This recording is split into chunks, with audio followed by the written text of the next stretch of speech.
여러분 안녕하십니까. 팡터바에 잘 오셨습니다. 팡팡 터지는 바이블 오늘 36번째 시리즈 두 번째 시간입니다. 창세기 19장을 계속해서 생각하도록 하겠습니다. 지난 시간은 소돔 사람들이 폭도로 변해서 롯의 집에 이제 쳐들어온 사건을 함께 생각했습니다. 롯이 해결책을 제시했는데요. 자기 혼인하지 않은 두 딸을 내어놓는 것이었습니다. 이거는 이제 우리가 살펴봤듯이 좀 이해가 가지 않는 그런 일이었죠. 그래서 그 사건을 통해서 롯의 속마음이 뭐냐, 그가 진짜 원했던 것이 뭐냐 하는 것을 여러분과 함께 생각을 했습니다. 오늘은 이런 롯의 해결책이 실패했을 때에 어떤 일이 있었는가, 그리고 하나님이 이걸 해결하셨는데 어떻게 해결하셨는지 살펴보도록 하겠습니다. 한 시간에 걸쳐서 하긴 좀 어렵고요. 너무 길게 하면 듣는 분들이 힘드니까 두 번에 나눠서 이것을 생각하도록 하겠습니다. 그럼 금요일까지면 해결이 다 될 것 같습니다. 자, 오늘 말씀을 생각하면서 먼저 우리가 기본적으로 살펴봐야 될 것이 악함의 본질입니다. 롯이 굉장히 큰 희생을 한 거잖아요. 하여튼 그 제안이 말이 안 되는 것이었지만 딸들을 내어놓겠다 이렇게 이야기를 했는데 소돔 사람들이 그것을 받아들였느냐? 이제 그게 아니라는 거죠. 롯이 자기의 엄청난 희생을 감수하면서 그런 제안을 했는데 눈에 넣어도 아프지 않은 두 딸을 내어놓겠다고 이야기를 했는데 소돔 사람들이 그의 말을 들은 채도 하지를 않았습니다. 악함의 본질이라는 건 뭐냐? 우리가 흔히 생각할 때에 선한 사람이 어려움을 당하잖아요. 악한 사람에게서. 그러면 당하는 사람이 희생하고 양보하고 참으면 악당이 조금이라도 양심이 있다면 그것을 받아들일 것이라는 지극히 낙관적인 생각을 우리가 할 때가 있어요. 이게 이제 일반적으로 이런 생각들을 하는데 이게 철저히 오해라는 거죠. 악당이 왜 악당이겠어요? 악당은요, 양심이 없어서 악당인 거예요. 우리 평범한 사람들이 생각하는 것과는 완전히 다릅니다. 그러니까 선한 사람이 양보하고 희생하면 일반적인 사람 같으면 저 사람이 저렇게 하니까 나도 좀 달라져야지 하지만 악당은 기본적으로 그런 생각이 없어요. 아주 차가운 그런 모습을 보입니다. 제가 이걸 뒤늦게 깨달았어요. 책을 한 권 읽은 적이 있는데요. 권력을 경영하는 48가지 법칙이라는 책입니다. 상하로 2권으로 되어 있어요. 제가 이거를 읽고 나서 참 많이 깨달았어요. 나는 바보처럼 살았구나. 나는 악함의 본질이 무엇인지, 세상 사람들이 어떻게 사는지 이것을 생각하지 못하고 살았구나. 세상이라기보다도 인간의 본질이 얼마나 이기적이냐 하는 것을 그때 깨달았어요. 여러분들도 한번 꼭 읽어보시기를 권합니다. 인간이요, 참 자기 자신의 이익 앞에서는 한없이 약해집니다. 그것을 쫓아서 행동하는 것이 인간의 본질인 것 같아요. 이 책이 그걸 잘 설명합니다.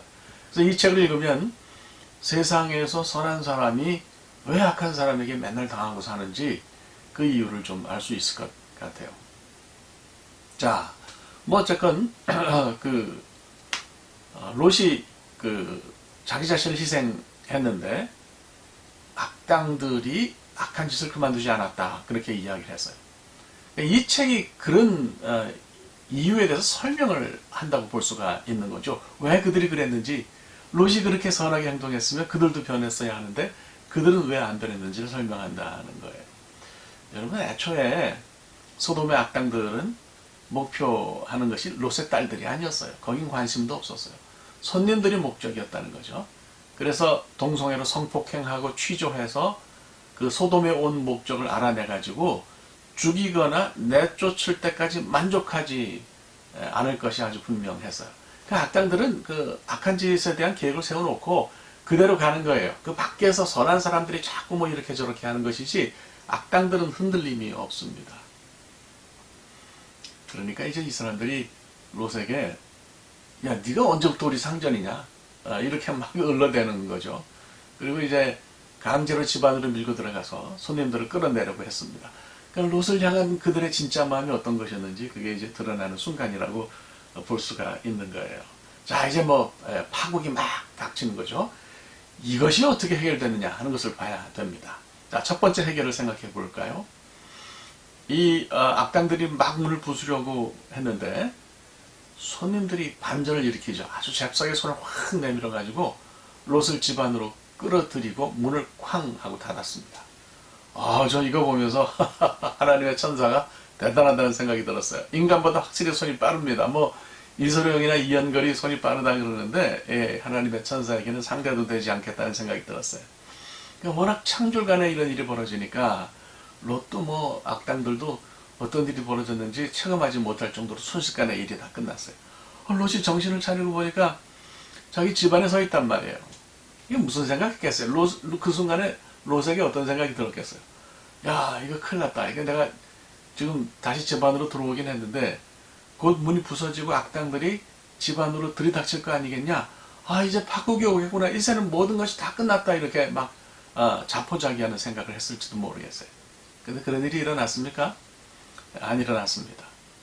문 밖에서 막 쳐들어올 것 같이 그렇게 난리를 치던 무리들이 갑자기 헤매기 시작했습니다.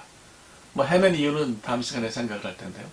오늘은 10절에 닫는다라는 동사를 주목해서 봐야 될 것 같아요. 이거 히브리 말로 사가르라고 합니다. 사가르. 이게 이제 닫는다는 뜻인데요. 하나님의 천사들이 롯의 집 문을 닫으니까 그때부터 롯이나 가족이 상상했던 것과 전혀 다른 양상으로 일이 전개되었습니다. 이런 반전의 이유가 뭘까요? 전혀 다른 양상으로 일이 흘러간 이유가 무엇일까요? 창세기 기자는 하나님의 다듬, 우리가 셔터라 그러죠. 하나님의 다듬이 대답이라고 그렇게 말합니다. 이 사가르라는 동사는 다른 데도 나와요. 그 노아 아시죠? 창세기에 등장하는 그 인물 가운데 재난을 가장 확실하게 겪은 사람이 노아가 아닌가 싶습니다. 뭐 희대 홍수를 겪었죠. 그래서 하나님께서 노아에게 방주를 지으라고 하시고 홍수를 일으키셨어요. 그래서 노아가 이제 방주 안으로 들어가니까 홍수가 왕창 터졌습니다. 뭐 하늘에 창이 열리고 보면은 그 궁창에 창이 있잖아요. 그 궁창 위에 그 물이 들어있는 큰 저수지 같은 게 있으니까 우리 창세기 잘 읽어보면 알 수가 있어요. 거기서 이제 그 궁창에 열린 창문을 통해서 비가 떨어지고 밑에 깊음에 샘들이 터지고 해서 막 엄청난 홍수가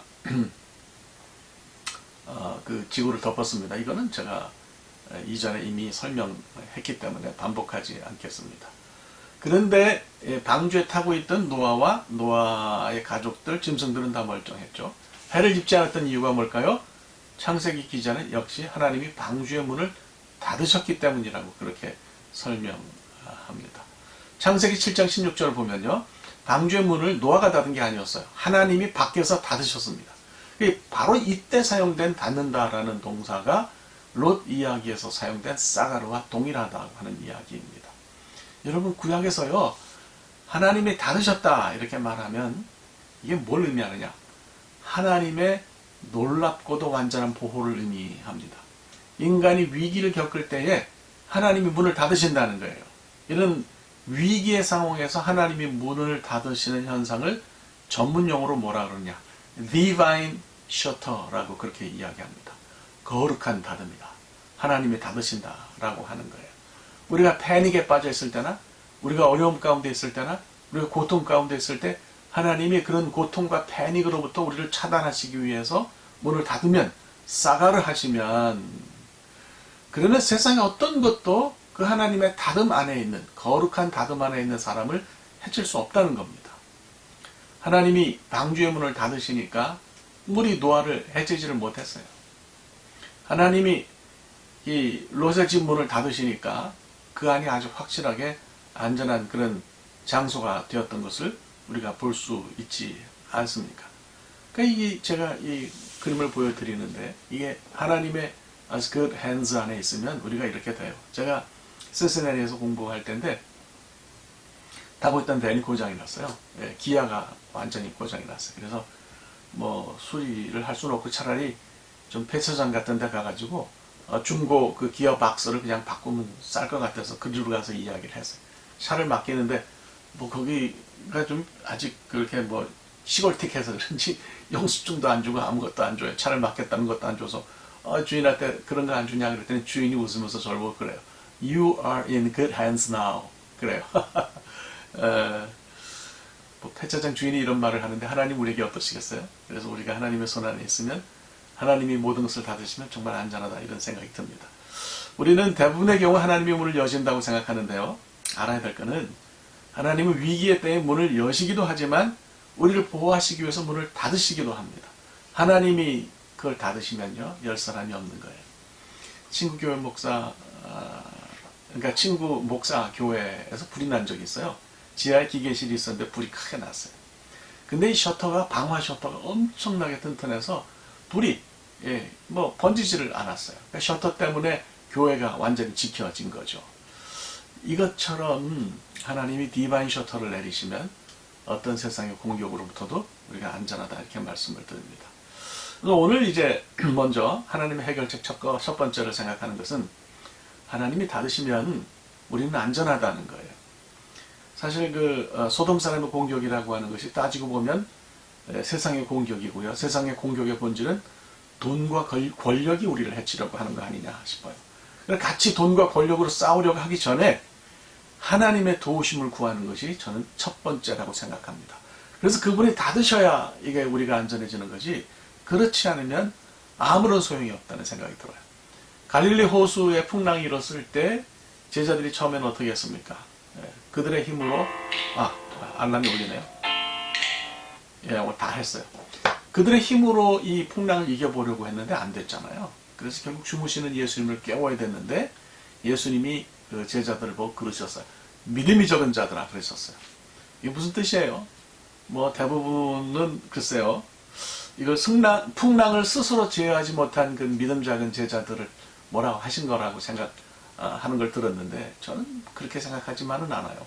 그런 뜻이 있는지는 모르겠는데 오히려 제게는 너희들이 나를 빨리 깨웠으면 풍랑을 훨씬 더 벌써 이길 수 있었을 텐데 왜 이제 나를 깨웠냐? 나를 향한 믿음이 이렇게 적냐? 이렇게 말씀하신 거로도 들을 수 있다는 생각이 듭니다. 여러분, 우리가 어떤 상황에서도 먼저 하나님께 손을 내밀어야 합니다. 하나님이 문을 닫으시면 우리는 삽니다. 이것을 잘 기억하시길 바랍니다. 오늘 여기까지 하겠습니다. 다음 시간에는 두 번째 해결책을 함께 나누도록 하겠습니다. 감사합니다.